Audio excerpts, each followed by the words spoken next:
August ও সেপ্টেম্বরে dengue পরিস্থিতি আরও ভয়াবহ আকার ধারণ করতে পারে বলে আশঙ্কা প্রকাশ করেছেন জাহাঙ্গীরনগর বিশ্ববিদ্যালয়ের গবেষকরা। দেশের বেশিরভাগ জেলায় এডিস মশার ঘনত্ব স্বাভাবিকের চেয়ে বেশি বলে জানিয়েছেন তারা। স্থানীয় সরকার ও প্রশাসন মশক নিধন কার্যক্রম জোরেশোরে শুরু না করলে পরিস্থিতি সামলাতে কঠিন হবে বলে মত গবেষকদের। বিস্তারিত আহমদ অনিকের বিশেষ রিপোর্টে।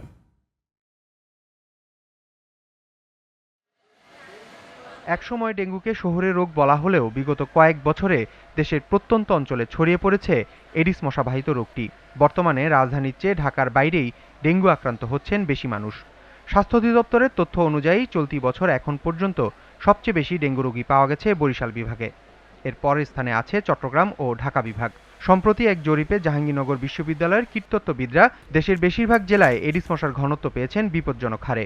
এডিস মশার ঘনত্বের যে ইন্ডেক্স, যেটিকে ব্রুটো ইন্ডেক্স বলা হয়, এই ব্রুটো ইন্ডেক্স যখন কোনো একটি জায়গাতে 20-এর উপরে থাকে তখন বিশ্ব স্বাস্থ্য সংস্থার তথ্য অনুযায়ী সেইখানে এডিস মশাবাহিত রোগ বেড়ে যাওয়ার একটি সম্ভাবনা থাকে।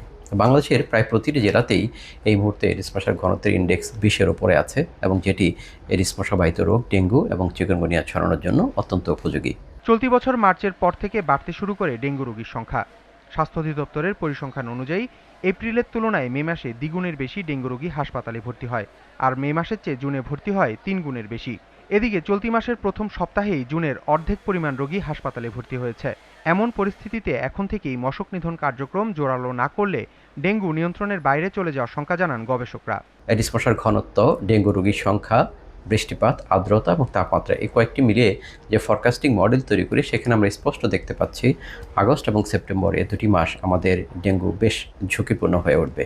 তাই এখনই স্থানীয় সরকার মন্ত্রণালয়ের মাধ্যমে বিভিন্ন পৌরসভা, সিটি কর্পোরেশন, ইউনিয়ন পরিষদ, উপজেলা পরিষদ এবং জেলা পরিষদগুলোকে এখনই অ্যাক্টিভেট করে এডিস মশা নিয়ন্ত্রণে বেশ জোরে কাজ শুরু করতে হবে।